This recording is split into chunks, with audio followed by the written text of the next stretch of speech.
अस्सलाम वालेकुम। Welcome to M Raad. Pakistan और रशिया के दरमियान रिसेंटली स्पेशल फोर्सेस से रिलेटेड मिलिट्री एक्सरसाइज कंडक्ट की गई, जिसे दुरुज़बा 8 का नाम दिया गया है।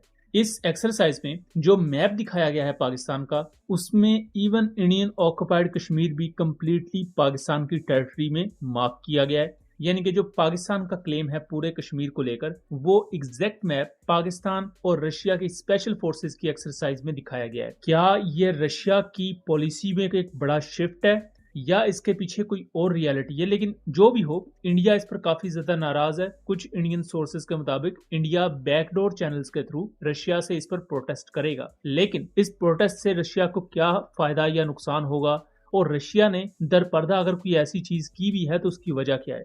देखें दोस्तों, पाकिस्तान और रशिया के दरमियान मिलिट्री एक्सरसाइजेज होती रहती हैं। खास तौर पर दुरुज़बा सीरीज की ये एक्सरसाइजेज होती हैं, जिसमें पाकिस्तान की स्पेशल सर्विसेज ग्रुप और रशियन स्पेशल फोर्सेज हिस्सा लेती हैं। इस एक्सरसाइज का बेसिकली मकसद अनकन्वेंशनल वॉरफेयर को समझना, उसके कॉन्टेक्स्ट में मुख्तलिफ टैक्टिक्स बनाना होता है। रशियन स्पेशल फोर्सेज से जो पाकिस्तान बेहतरीन चीजें सीखता है वो कन्वेंशनल वॉरफेयर के कॉन्टेक्स्ट में होती हैं, और रशिया जो पाकिस्तानी स्पेशल फोर्सेस से चीजें सीख रहा होता है वो अनकन्वेंशनल वॉरफेयर की डोमेन में होती हैं, खास तौर पर एंटी टेरर ऑपरेशंस में। लेकिन ऑब्वियसली दोनों कंट्रीज की जो स्पेशल फोर्सेस हैं, ये दुनिया की one of the best leagues में से एक समझी जाती हैं। लेकिन इस दफा होने वाली इन एक्सरसाइजेज में जो ऑफिशियल बैनर आप पीछे देख सकते हैं, यहाँ रशिया और पाकिस्तान के मैप डिस्प्ले किए गए हैं। लेकिन पाकिस्तान का जो मैप यहाँ डिस्प्ले किया गया है, उसमें इवन इंडियन ऑक्युपाइड कश्मीर भी पाकिस्तान का पार्ट है। इंडिया रशिया को अपना एक करीबी इत्तेहादी कहता है, और आजकल जिस तरह अमेरिका की तरफ से सैंक्शंस और टैरिफ्स लग रहे हैं, तो इंडिया रशिया के और ज्यादा करीब किया है। यही वजह है कि इंडिया अपनी डिफेंस इंपोर्ट्स को भी रशिया से बढ़ाना चाह रहा है, यानी कि वो S-400 ज्यादा लेने की तरफ जा रहे हैं। Then Russian made Su-57 stealth aircraft को खरीदने पर भी गौर किया जा रहा है इंडिया की तरफ से। लेकिन पाकिस्तान और इंडिया के मामले में रशिया का बिहेवियर कई मामलात में न्यूट्रल भी रहता है, और कई मामलात में रशिया प्रो इंडिया भी होता है, बिकॉज इंडिया के वो बहुत ही ज्यादा पुराने एलाय हैं। खास तौर पर अगर ऑपरेशन सिंदूर की बात की जाए तो रशिया ऑलमोस्ट न्यूट्रल रहा था। अगर आपको याद हो तो जब पाकिस्तान ने फ्रेंच मेड राफेल एयरक्राफ्ट को लेकर क्लेम्स किए, तो एटलीस्ट फ्रेंच ऑफिशियल्स ने एक राफेल का लॉस मान लिया। बाकियों के बारे में उन्होंने क्लेम किया कि हम उन पर अभी इन्वेस्टिगेट कर रहे हैं, और वो इन्वेस्टिगेशन आज तक चल रही है, और फ्रेंच ऑफिशियल्स खामोश हैं। और वो खामोश क्यों हुए वो हम सबको पता है कि हर शख्स को एक फेस सेविंग चाहिए होती है।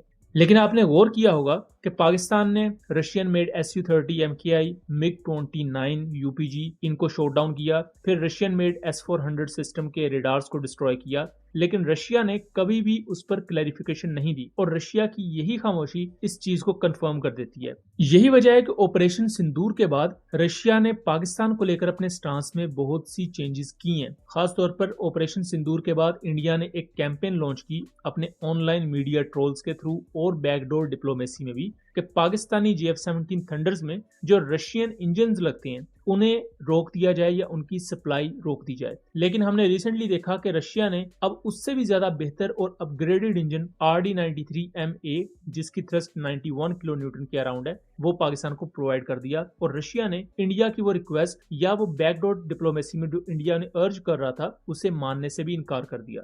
और अब रशिया और पाकिस्तान की इस मिलिट्री एक्सरसाइज में जो पाकिस्तानी मैप प्रेजेंट किया गया है, ये इंडिया के लिए एक बहुत बड़ा हेडेक है, क्योंकि रशिया पाकिस्तान से भी बिल्कुल ताल्लुकात खत्म नहीं करना चाहता। दूसरी तरफ वो इंडिया के साथ भी अपने ताल्लुकात रखना चाहता है, और इंडिया अगर इस पर प्रोटेस्ट करता है तो रशिया अगली दफा इन मामलात में जरा मोहतात रहेगा, और इसके बदले इंडिया उनसे वेपन सिस्टम्स खरीदेगा, और इससे जाहिर बात है रशिया के लिए रेवेन्यू जनरेट होगा। तो कहीं ना कहीं अगर इसको हम एक मल्टी लेयर्ड स्पेक्ट्रम में देखें तो रशिया की जीत ही है, और इंडिया एक दफा दोबारा से बेवकूफ बना। पहला, इंडिया ये समझता था कि रशिया S-400 के लॉस के बाद कोई स्टेटमेंट देगा कि S-400 हमारा डिस्ट्रॉय नहीं हुआ, लेकिन रशिया खामोश रहा, और वो खामोशी एक एक्सेप्टेंस में बदल गई। फिर उसके बाद रशिया ने पाकिस्तान को JF-17 थंडर्स के इंजन रोकने की रिक्वेस्ट भी ऑलमोस्ट रिजेक्ट कर दी, और अब रशिया की और पाकिस्तान की एक्सरसाइजेज में पाकिस्तान का वो मैप दिखाया गया है जिसको इंडिया निगेट करता है या रिफ्यूज करता है उसको मानने से। तो लगता कुछ यूं है कि ऑपरेशन सिंदूर के बाद इंडिया की इस फेल्ड कैंपेन को पूरी दुनिया जान चुकी है और यही वजह है कि इंडिया को हर कोई अब उसकी औकात में रख रहा है। यानी कि अगर यूएस है तो वो सैंक्शंस और टैरिफ्स लगा रहा है, रशिया है तो रशिया को पता है कि हमारा इक्विपमेंट खरीदने के अलावा इस वक्त इंडिया के पास कोई ऑप्शन नहीं है, तो वो पाकिस्तान को भी पैरेलल ही लेकर चल रहा है। लेकिन इसका हरगिज मकसद ये नहीं है कि वो इंडिया को वेपन सिस्टम्स बेचना बंद कर देंगे।